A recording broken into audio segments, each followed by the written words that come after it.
धनु TV YouTube channel please subscribe कर bell icon पर अवश्य क्लिक करें ताकि गौ सेवा से जुड़ी वीडियो सबसे पहले आप तक पहुंचे। गुरुदेव के द्वारा दिया हुआ सूत्र आपको देने जा रहा हूं, जिसका इंतजार आप कई दिनों से कर रहे हैं। मैं ये तो नहीं कहूंगा कि मैं आपको अरबपति खरबपति बना दूंगा, लेकिन पुनः कह रहा हूं कि आपको वचन देता हूं कि आपने ठीक तरीके से इस सूत्र का पालन किया तो आपके अपने जीवन में किसी के सामने हाथ फैलाने की आवश्यकता गौ माता नहीं पड़ने।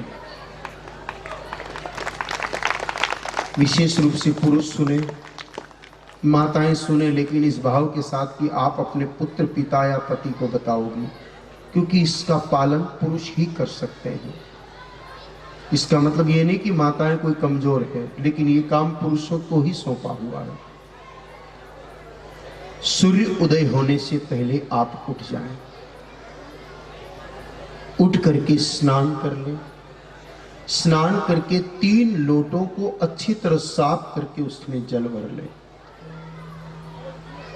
पहले लोटे जल में थोड़ा सा दही डाल दें और उस दही मिले हुए जल को भगवान सूर्य नारायण को चढ़ा करके और एक मंत्र बोले, आदिदेव नमस्तुभ्यं प्रसीदो मम भास्करः, दिवाकराय नमस्तुभ्यं प्रभाकराय नमस्तुभ्यं।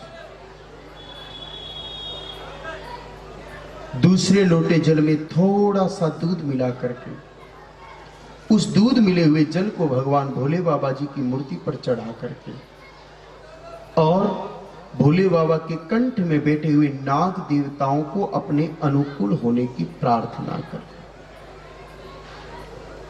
तीसरे लोटे जल में कुछ तिल के दाने डाल दें और दक्षिण दिशा की तरफ मुंह करके खड़े हो जाएं। अपने पितरों को, पूर्वजों को दक्षिण दिशा की तरफ मुंह करके उस जल को छोड़ दें। फिर घर आके गाय माता की पूंछ पकड़ के उनके चारों चरणों की तरफ देखते हुए गाय माता के प्रत्येक चरण में 2 नाग और पूंछ में 1 नाग, ये व्यवस्था बताई है। वराह पुराण के 204वें अध्याय के 25वें श्लोक में लिखा है कि खुर मध्य तु गंधर्वा खुराग्रेशु पन्नगा, कि गाय माता के खुर के अग्रभाग में पन्नगा यानी कि नागों का निवास रहता है। पन्नग कहते हैं नाग को। और कली काल में धन के वितरण की मुख्य जिम्मेदारी नागों के पास है। इसलिए गाय माता के चारों पैरों के 2-2 खुरों की तरफ ध्यान देते हुए और पूंछ में 1, ऐसे कुल 9 नागों का ध्यान करते हुए एक छोटा सा नाग मंत्र आपको 9 बार बोलना है। बोल के बता रहा हूं और आपने जो पुस्तकें प्राप्त की है उनमें भी उसका उल्लेख है। अनंतम वासुकी शेषम पद्मनाभम च कंबलम शंखपालम धृतराष्ट्रम तक्षकम कालियम तथा। इस मंत्र को 9 बार बोलना है। 3 लोटा पानी और 3 मिनट का समय, इसके अलावा दूसरा कोई खर्च इस विधि में नहीं है। ना कोई दिया जलाना है, ना कोई धूप बत्ती जलानी है। 1.25 महीने तक तो आपको इसका कोई लाभ नजर नहीं आएगा। ऐसा नहीं कि आप 15 दिन करके और फिर हिसाब लगाएं कि बेनिफिट नहीं हुआ और छोड़ दें। मैं पहले ही निवेदन कर रहा हूं, 1.25 महीने तक आपको इसका बिल्कुल भी लाभ नजर नहीं आएगा। लेकिन जैसे ही 1.25 महीना निकला, आपको खुद को लगेगा कि आर्थिक चमत्कार हो रहा है। आपका इधर उधर दिया हुआ, फंसा हुआ, अटका हुआ, रुका हुआ पैसा लौट के आने लगेगा। आपका बिगड़ा हुआ काम धंधा पटरी पर आने लगेगा। 1.25 बरस तक करते रहोगे तो कर्जा चुकने लग जाएगा।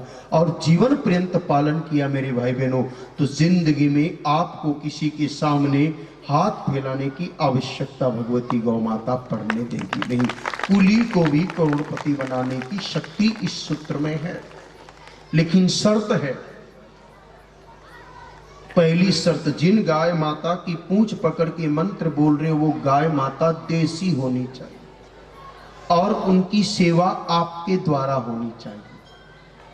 ऐसा नहीं कि घर में 1 भैंस 2 जर्सी और 3 कुत्ते हैं और घूमती हुई गाय माता की पूंछ पकड़ के मंत्र बोल के आ गए, ऐसा तो 9 बार की जगह 100 बार बोलते रहो, लाभ नहीं होगा। स्वयं के द्वारा सेवित गो की गोपुच्छ गुच्छ पकड़ के उक्त सूत्र का अभ्यास करने वाला अभ्यासी आर्थिक समस्या से निश्चित मुक्त होता ही है।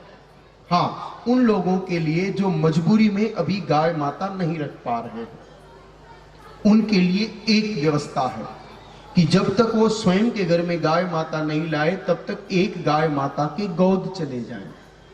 गोद जाने का मतलब एक गाय माता जितना चारा दलिया वर्ष भर में खाती है उतना रुपया आप अपनी तरफ से गौशाला में पहुंचा दें। ऐसी स्थिति में फिर आप अन्य गौ माता की पूंछ पकड़ के मंत्र बोलोगे तो भी आपको लाभ मिल जाएगा। दूसरी शर्त, 8 बजे उठने वाले को कोई लाभ नहीं होगा। इस विधि का पालन करने वाले को सूर्य उदय होने से पहले उठना पड़ेगा। तीसरा नियम, आदरणीय माताएं बहनें इसको नहीं कर सकती, ये पुरुषों को ही करना पड़ेगा। और वैसे ही माताओं के पास बहुत काम है और पुरुष लोग कई बार आलस्य के वशीभूत होकर के ये काम माताओं को ही सौंप देते कि मारा सो उठ्यो को नहीं जावे तू ही कर ले, लेकिन ये नहीं कर सकती इसमें माताएं, इसलिए पुरुषों को ही करना पड़ेगा। और चौथा और अंतिम नियम, अगर आप व्यसनरत हैं, नशा कर रहे हैं, बीड़ी सिगरेट गांजा भांग पी रहे हैं, तो इसका पूरा लाभ आपको नहीं मिल सकता। इसलिए नशा छोड़ के इन 3 बातों का ध्यान रखते हुए आप इस प्रयोग को शुरू करिए। चंद दिनों में आपकी सभी आर्थिक समस्याएं भगवती गौ माता की कृपा से 1101% समाप्त होगी ही होगी। ये विश्वास के साथ आपके सामने